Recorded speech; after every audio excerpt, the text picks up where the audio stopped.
Hi, it's Claudia, and in this video, we are going to talk about the fourth love language, which is called acts of service, and we are going to learn how to enjoy expressing it.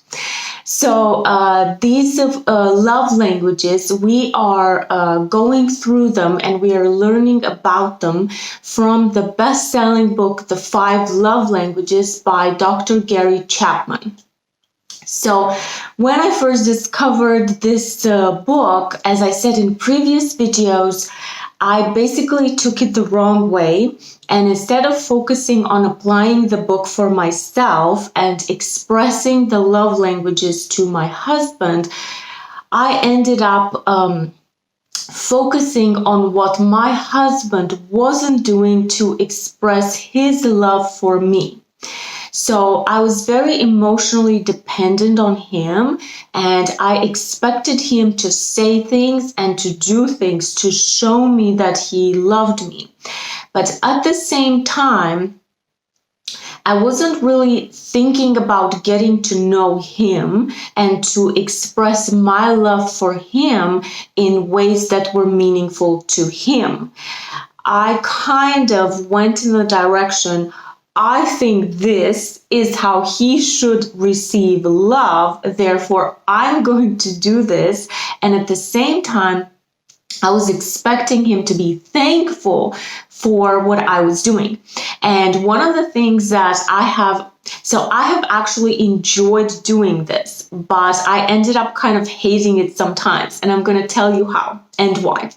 So I personally love to cook and to clean and to organize things in the house, to the point where I organize them so often that my husband cannot learn where they are, because by the time he does, they're somewhere else. So this is something that I love. But before I learned how to develop my emotional skills, I ended up thinking, so this was kind of logical in a way, because this is how, if we have a problem, we try to think about it and talk about it and solve it. But the opposite is true in relationships. So I just took it as, here, I don't like this in my husband's behavior, so I just wanted to talk about it and solve it and get rid of it. But the more that I talked about it, it just appeared to be bigger and bigger, and it just created more distance between us. So I loved cooking and I loved cleaning. And when my husband and I first met, we actually talked about it. We had a conversation about it, and he said that he doesn't enjoy it, and I said that I love it. So we decided that I would do it and he wouldn't do it or help me. So this was our agreement, and then for the most part, I did love it. But sometimes I ended up resenting him for not helping me. And this is because I observed growing up my mother complaining about my father, that my father wasn't helping her around the house. So I'm telling you this, and I'm hoping to encourage you to think about your own life and to examine your behaviors and your thoughts and feelings around acts of service. Because, as I said, on one hand, I love to cook and to clean, and yet here I was resenting it and my husband. So that's one part of it. But then the other part of it is that I observed my mother complain about my father, that he wasn't helping her. But the truth is that actually, once I was 11 years old, my father taught me how to cook. And I was kind of expected to know how to clean. And actually, I was the one who was cooking and cleaning since I was 11. So really, my mother had nothing to complain about because she wasn't doing these things. So I just want to share with you how powerful just observing something is, because it wasn't even true. So just the sheer repetition of the words, of the complaints about my father, contributed to my resenting my husband in those moments when. So what happened was that my husband never liked cooking, and also he doesn't really care about it. So I was trying to make these elaborate meals, and then I was expecting him to be grateful and thankful and to independency to love me back in the way that I wanted to. So I would sometimes end up spending hours in the kitchen and doing multiple things at the same time. And I would just, again, by simply observing my mother do it when she did cook, which was for Christmas and Easter, that's when we all cooked for a long time. So I would have all these things to do, and then my mother would get upset that we didn't anticipate that she needed help and we didn't help her. So I ended up doing the same thing with my husband. I chose to be in the kitchen. I chose to make the elaborate meals. I was basically making him appreciate this. And then I was getting upset with him for not helping me when I needed help without telling him that I needed help. So this was, you can see just how illogical and irrational all of this is, yet it never occurred to me to examine it. So this is why I'm sharing it with you, because, active service is a very complex love language because it includes basically anything and everything that could be a service. And it includes doing the laundry, vacuuming, changing the baby's diaper, whatever it is that we do, that could be an act of service. And this love language also has what Dr. Gary Chapman calls it dialects. So maybe you are vacuuming every week, and actually your spouse wants you to do the dishes so they don't feel loved, even though you are expressing your love to them through acts of service. So when I read this book, as I said, I took it the wrong way, and I started thinking about, look, all the things that my husband is not doing, and look at all the things that I am doing for him. But this is very important for us to understand, because we are learning to express. So we're learning to become proficient in speaking these love languages.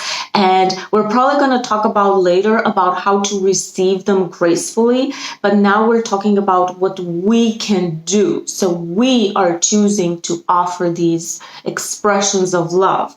So we have to think about what the other person feels loved by. So it's not in the way that I initially took it. It is not about what I think my husband should want because I happen to love the thing. No. So we have to think about really getting to know the other person, the person that we are wanting to express love towards. And sometimes people have this as a primary love language. So this is something that they love, they feel most loved by. But we need to keep in mind that we are multidimensional beings, and we get influenced by relationships, by events, by our environment, by maybe our age, maybe our thoughts, maybe something we saw or something that happened to us, or, as I said, events around us. So the love languages, even though maybe we have one for a while, it could always change, which is why we are learning to be proficient in all of them, so that we don't have to, feel bad or feel like, oh no, I just learned this, I just learned to do this, and now you're changing, and then become resentful of that. So we're just taking it upon ourselves to learn all the love languages, to learn to express them and also to receive them gracefully. So when I started my inner healing journey, it just happened that as I was applying scriptures in my life, so the one I was applying was, be angry and do not sin. Do not let the sun go down on your wrath, nor give place to the devil. So this was, I just thought about it, because once it happened that I was overwhelmed by something, doing some sort of a chore, and I was like, okay, I'm angry, but I don't want to sin. I don't want to hurt my husband or myself. So what do I do? So that's when I started to examine my behavior and to realize that I had believed the lie, which I have also observed many people believe, which is, if he loves me, I shouldn't have to ask him to help me. But this is a lie, because this is just one dimensional. If this, then that, this is black and white thinking. It doesn't allow for all the other possibilities. For example, that my husband actually has no idea what I'm doing in the kitchen. So it doesn't mean that he doesn't love me just because he's not like hovering over like a helicopter to always be there and help me. So he has his own life, and me too. And I do have a mouth to ask him if I need help. And then also maybe he's busy with something else. Maybe I should have been considerate, and before I started cooking, I should have told him, I'm going to cook this complicated thing and maybe I will need your help at some point. So this is the problem with black and white thinking. If, then, or else, no, because it does not account for the whole reality. It just simplifies things, and then it just doesn't actually apply. It's not true. It's not true that because my husband isn't aware that I need help and therefore doesn't help me, it doesn't follow that therefore he doesn't love me. That they're not logical, really. So I would love to encourage you to think about the whole reality, and to maybe, as I mentioned before, maybe start a list and think about all the nice things that your husband or your wife or your children or your friends do, say, or do for you. And then our brains will have a much clearer perspective and image of the reality. So when I first heard about being a servant, this was a big one for me. So I heard Pastor Jimmy Evans on YouTube in one of his, well, probably many of his videos, talk about having a servant spirit in marriage.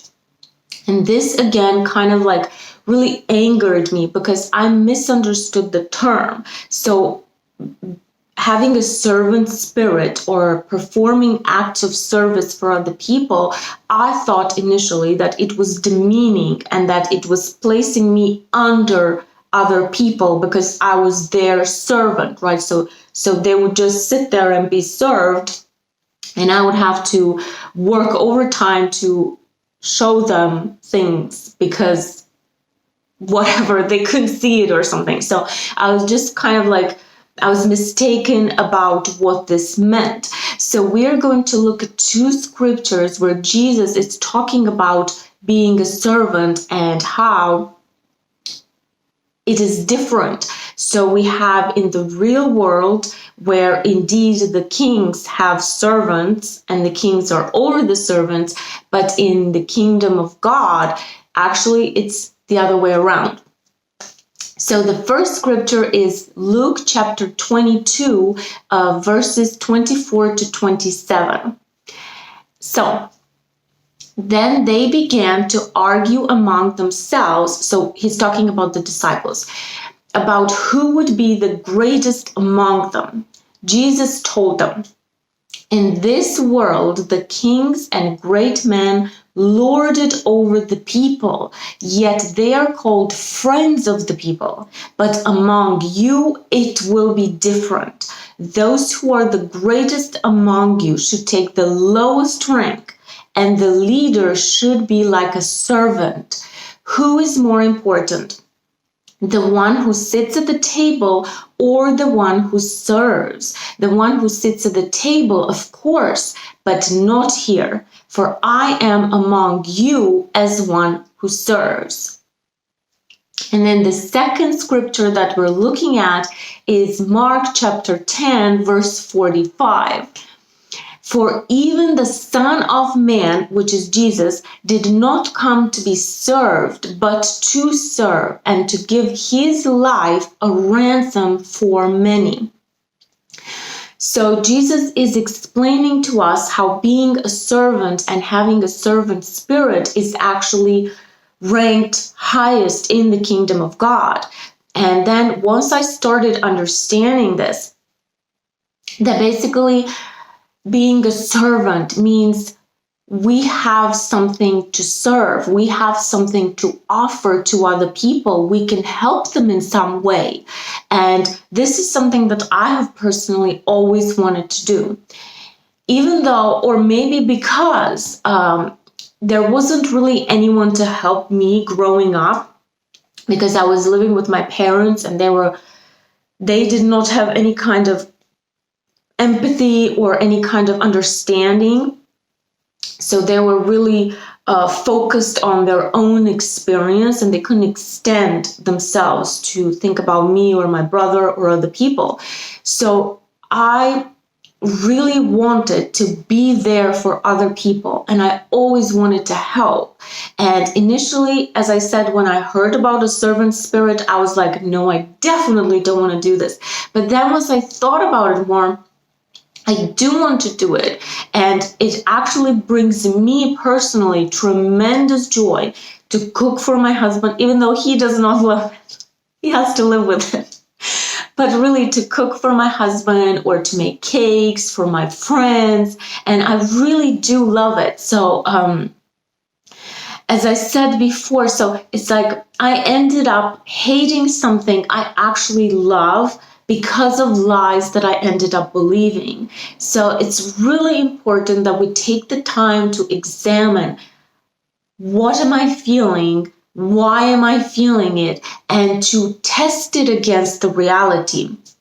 Because one thing that I used to do before I started my inner healing journey was that I would go to my husband or other people trying to get them to validate that I am right in feeling the way that I do, and trying to get them to agree that this is wrong, this is unjust, and I shouldn't have to go through this.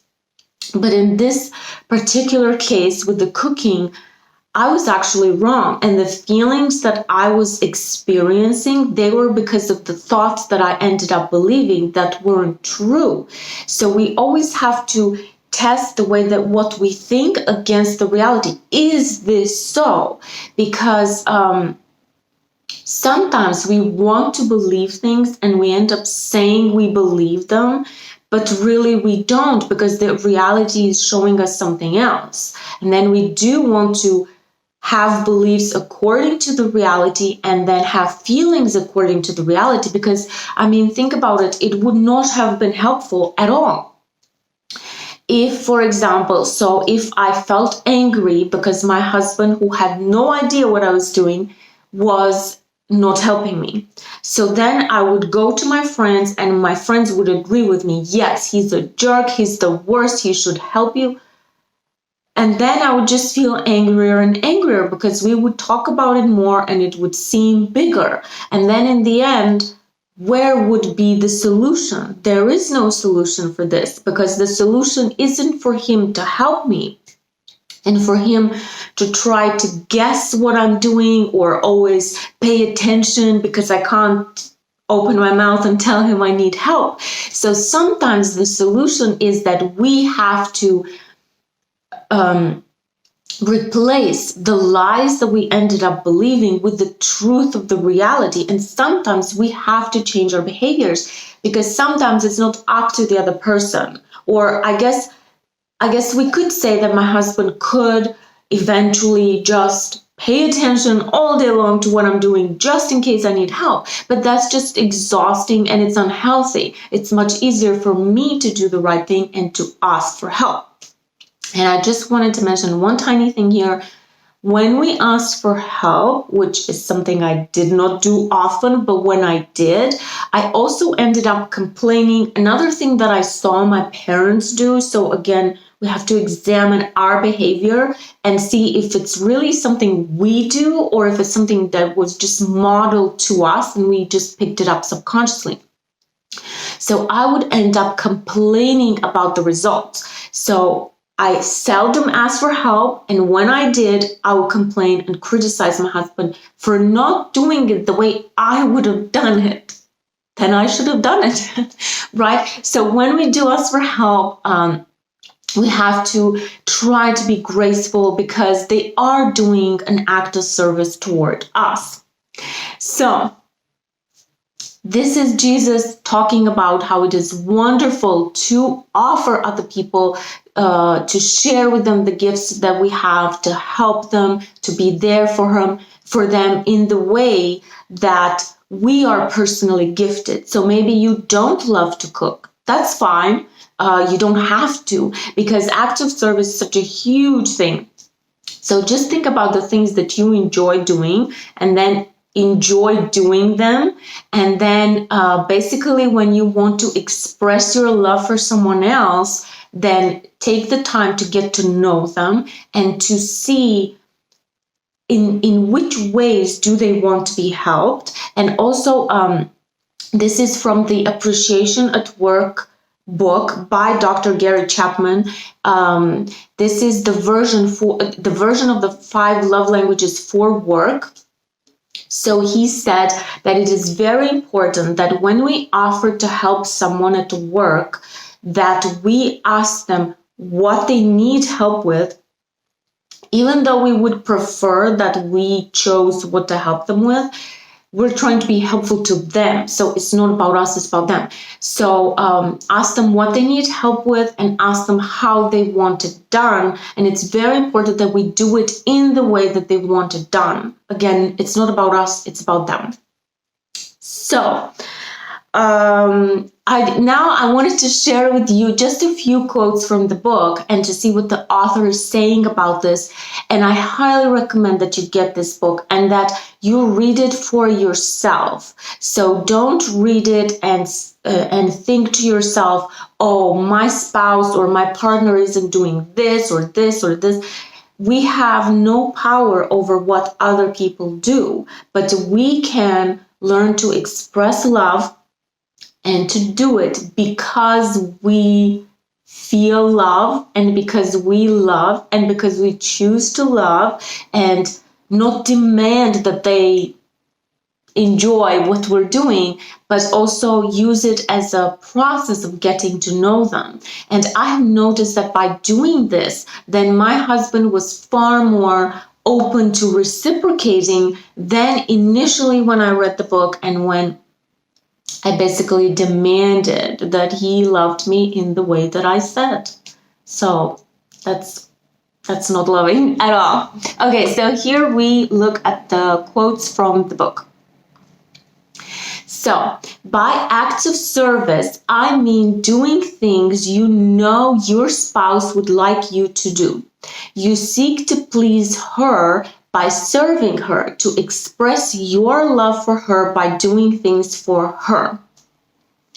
Such actions as cooking a meal, setting a table, washing dishes, vacuuming, cleaning a commode, whatever that is, changing the baby's diaper, dusting the bookcase, keeping the car in operating condition, paying the bills, and the author goes on and on with a huge list of options.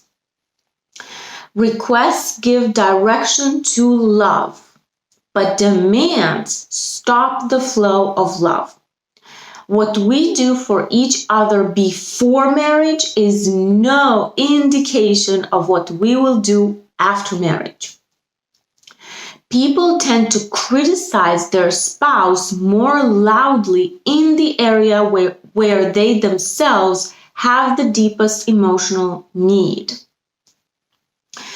This is true, isn't it? So if someone is criticizing us, like let's say that your spouse's preferred way that you love them is to vacuum clean. And then that's what they complain about. So they feel like their love tank is empty, and they're not using the best method, the most effective method to get us to vacuum, but they are communicating something. And as I said, by our choosing to do the right thing and the healthy thing, and to not take it personally. So basically, if someone is criticizing us for not vacuuming, it's not that there's something wrong with us, and I speak from experience. It's just that they probably don't have communication skills, and they probably don't know how to self-regulate their own emotions. So they are angry, and their anger is overwhelming them, and their brain is not anymore able to stay logical and calm and express whatever it is that they want in a kind manner. But we cannot take this personally, because this is not about us. And I have noticed, because I used to do things like this, so I noticed that it was never about the person, it was about my lack of emotional skills that led me to yell or criticize or complain. So it was not about them. So we just have to keep this in mind, that maybe they're having a bad day, probably, which is what maybe triggered the vacuuming process, the vacuuming problem. But also they might not have the emotional tools and skills needed to communicate to us in an effective way. Because as I have experienced, and as I am observing, most people do not have these emotional skills, and we are led to believe, and there's this quote going around, time heals all wounds. No, it doesn't. Wounds, physical wounds, heal themselves.